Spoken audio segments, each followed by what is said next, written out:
নমস্কার বন্ধুরা, SB academic সেন্টারে প্রত্যেকটা ছাত্রছাত্রীকে স্বাগত। দেখতে পাচ্ছ আজকে আমি দশম শ্রেণীর ইতিহাস সলভ করাচ্ছি। এই বইটা সলভের জন্য প্রচুর ছাত্রছাত্রী রিকোয়েস্ট করেছে যে স্যার বইটা সলভ করে দিন, খুবই গুরুত্বপূর্ণ বই। ইতিহাস ও পরিবেশ, জিকে পাহাড়ি ও ডক্টর সুভার বিশ্বাস। তো দেখো, এই বইটা সলভের জন্য রিকোয়েস্ট করেছে, আজকে তোমাদের এই বইটা সম্পূর্ণরূপে সলভ করে দিচ্ছি। যারা ভিডিওটা দেখছো প্লিজ চ্যানেলটাকে সাবস্ক্রাইব করো, সমস্ত বন্ধুদের মধ্যে শেয়ার করো, কারণ তোমাদের সাপোর্ট, তোমাদের ভালোবাসা আমার একান্তই কাম্য। তো দেখতে পাচ্ছ আজকে আমি প্রতিরোধ, বিদ্রোহ, বৈশিষ্ট্য ও বিশ্লেষণ। তো দেখো, এই অধ্যায়টা সলভ করাচ্ছি। এই অধ্যায়টা সলভের জন্য প্রচুর ছাত্রছাত্রী আমাকে রিকোয়েস্ট করেছে। তারা বারবার করে বলছে স্যার প্লিজ স্যার সলভ করে দিন। আমাদের বলছি ভয়ের কোনো কারণ নেই, এসবি একাডেমিক সেন্টার সবসময় জন্য তোমাদের সঙ্গে থাকবে। এসবি একাডেমিক সেন্টার আজকে সলভ করেছে তোমাদের। দেখো প্রথম প্রশ্ন কী বলেছে, খুব ইম্পর্টেন্ট কোশ্চেন হতে যাচ্ছে। প্রথম প্রশ্ন বলেছে যে সুইমুন্ডার নেতৃত্ব দিয়েছিলেন। তোমরা জানো যে সুইমুন্ডার নেতৃত্ব দিয়েছিলেন কোল বিদ্রোহের। সুইমুন্ডার নেতৃত্ব দিয়েছিলেন কিসের? কোল বিদ্রোহের। দুই দাগের প্রশ্ন, কোল বিদ্রোহ অনুষ্ঠিত হয়েছিল, কোল বিদ্রোহ অনুষ্ঠিত হয়েছিল ছোট নাগপুর অঞ্চলে। কোল বিদ্রোহ অনুষ্ঠিত হয়েছিল ছোট নাগপুর অঞ্চলে। খুবই গুরুত্বপূর্ণ প্রশ্ন, খুব ইম্পর্টেন্ট প্রশ্ন। দেখতেই পাচ্ছ সরাসরি তোমাদের সামনে আমি তুলে ধরেছি। অতি সংক্ষিপ্ত প্রশ্নাবলী, যার মান কিন্তু 1 করে আছে। তোমরা দেখতে পাচ্ছ সরাসরি এসবি একাডেমিক সেন্টার থেকে তুলে ধরা হয়েছে। দেখো, 1-এর প্রশ্ন বলেছে উলগুলান বলতে কী বোঝো? খুব ইম্পর্টেন্ট কোশ্চেন কিন্তু। দেখো, উলগুলান বলতে কী বোঝো?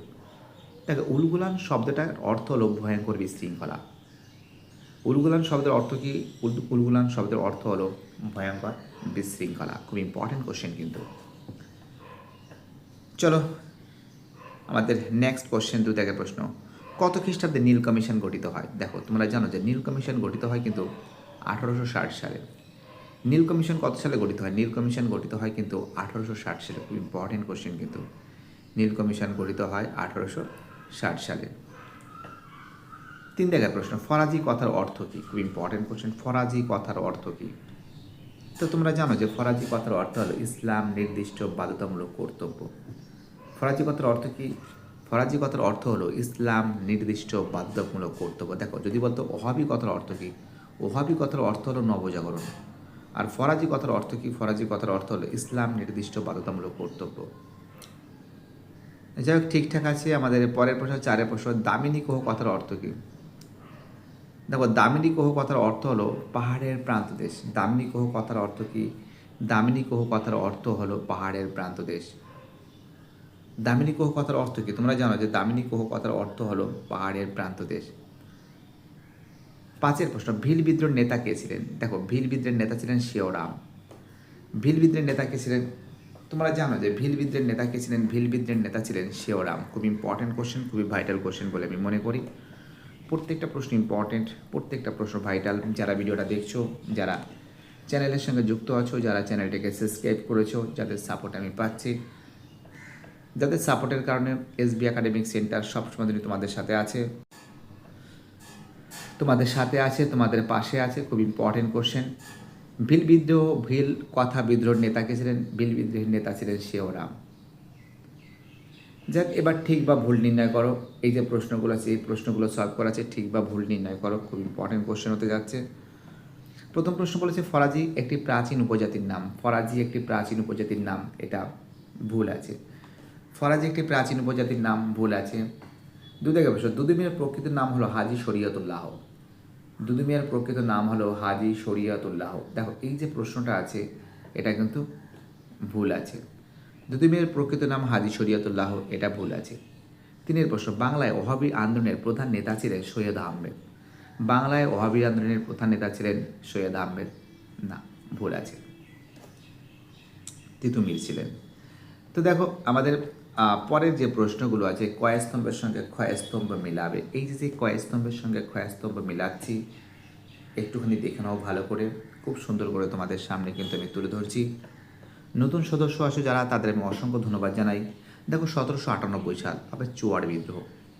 একটু কালার পরিবর্তন করি, হ্যাঁ। 1798 সাল কী হবে? চুয়াড় বিদ্রোহ হবে। 1831 সাল হবে কোল বিদ্রোহ।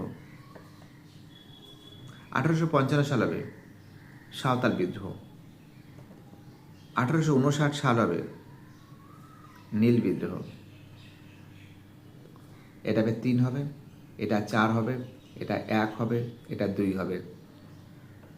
দেখতে পাচ্ছ খুব সুন্দর করে তোমাদের সামনে কিন্তু তুলে ধরেছি। যারা ভিডিওটা দেখছো, যারা চ্যানেলের সঙ্গে যুক্ত আছো, যারা চ্যানেলটাকে সাবস্ক্রাইব করেছো, সবাইকে অসংখ্য ধন্যবাদ জানাই SB একাডেমিক সেন্টারের তরফ থেকে। দেখো এইবার দেখো এখান থেকে যে এলাকাগুলো আছে, এটা যদি তোমাদের আমি দেখিয়েছি একটু, সাঁওতাল বিদ্রোহের এলাকা, নীল বিদ্রোহের এলাকা, চোয়ার বিদ্রোহের এলাকা, মুন্ডা বিদ্রোহের এলাকা, সাঁওতাল বিদ্রোহের এলাকা, ঠিক আছে, এই যে আছে এইগুলো তোমাদের আমি সামনে তুলে ধরছি। তোমাদের টেক্সট বইতেই আছে 51 নম্বর পেজ আই থিঙ্ক। তো দেখতে পাচ্ছ পেজ নাম্বার 51, পেজ নাম্বার 51-এ আছে। ঠিক একটু নিচের দিকে যাও, হ্যাঁ এই দেখো, দেখেছো? একটু ছবিটা একটু ভালো করে দেখে নাও, ঠিক আছে? যে ফরাজি আন্দোলন আছে, সন্ন্যাসী ফকির বিদ্রোহ, মুন্ডা বিদ্রোহ, কোল বিদ্রোহ, সাঁওতাল বিদ্রোহ, রংপুর বিদ্রোহ, ভিল বিদ্রোহ, ঠিক আছে? ম্যাপ পয়েন্টটা দেখেছো? ওকে, দেখেছো? পেজ নাম্বার কত? পেজ নাম্বার কত দেখতে পাচ্ছ? 51 নম্বর পেজে আছে। তো দেখো এবার আমি তোমাদের যেটা সলভ করেছি, শূন্যস্থান পূরণ করো।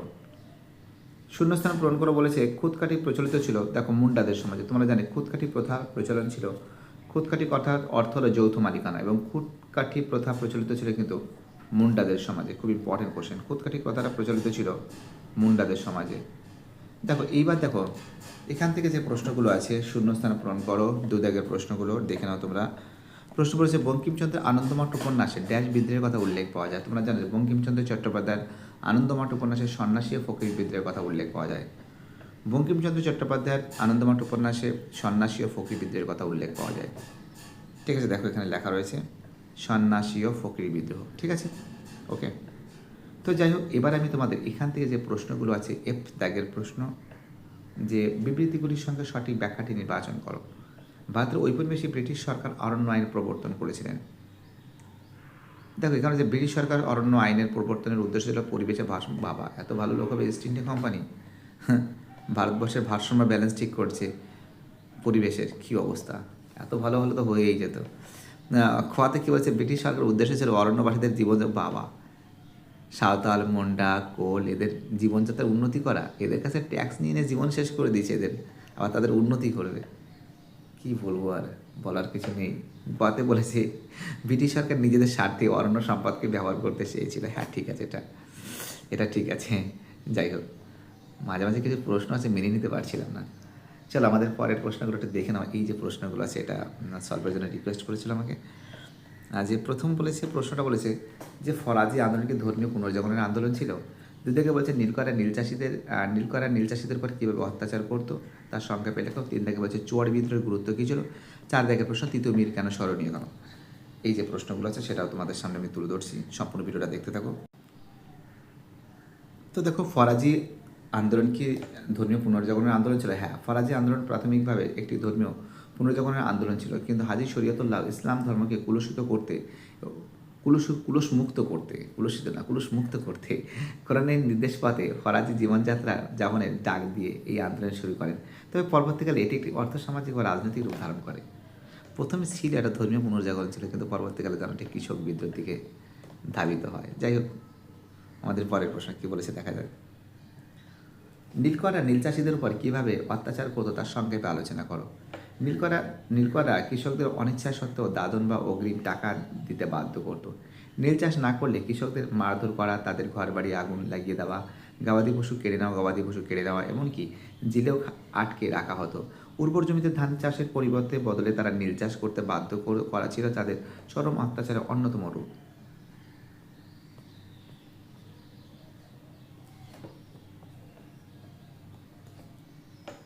চুয়াড় বিদ্রোহ। এই বিদ্রোহের অন্যতম গুরুত্ব হলো এটি ব্রিটিশদের শোষণ ও উচ্চ ভূমি রাজস্বের বিরুদ্ধে সাধারণ মানুষের ঐক্যবদ্ধ প্রতিরোধকে তুলে ধরা হয়েছে। বিদ্রোহের তীব্রতার কারণে ইংরেজরা পাইকান জমি ফেরত দিতে চুয়াড় অধ্যুষিত জঙ্গলমূল এলাকায় প্রশাসনিক পরিবর্তন আনতে বাধ্য হয়।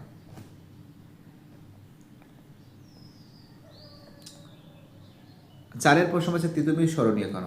তিতুমির বাংলা কৃষক আন্দোলনের ইতিহাসে একটা বারাসাত বিদ্রোহ এর নায়ক হিসেবে স্মরণীয়। তিনি ব্রিটিশ শাসন ও জমিদার অত্যাচারের বিরুদ্ধে লড়াই করার জন্য বাঁশের কেল্লা নির্মাণ করেছিলেন এবং সাধারণ মানুষদের সংগঠিত করে এক শক্তিশালী আন্দোলন গড়ে তুলেছিলেন। খুব ইম্পর্টেন্ট কোশ্চেন কিন্তু। দেখো যে 4খানা প্রশ্ন ছিল, সেই 4খানা প্রশ্ন তোমাদের সামনে কিন্তু আমি তুলে ধরেছি। ঠিক আছে, দেখতে পাচ্ছ? এক সেকেন্ড। এবার দেখো এখান থেকে যে প্রশ্নগুলো আছে এগুলো তোমাদের দেখিয়ে দিয়েছি, তা সত্ত্বেও আমি জাস্ট অ্যান্সারগুলো বলে দিচ্ছি। ঠিক আছে, এগুলো আমি দেখিয়েছি, তাও দেখিয়ে দিই, একটু আমি বলে দিচ্ছি। এক সেকেন্ড।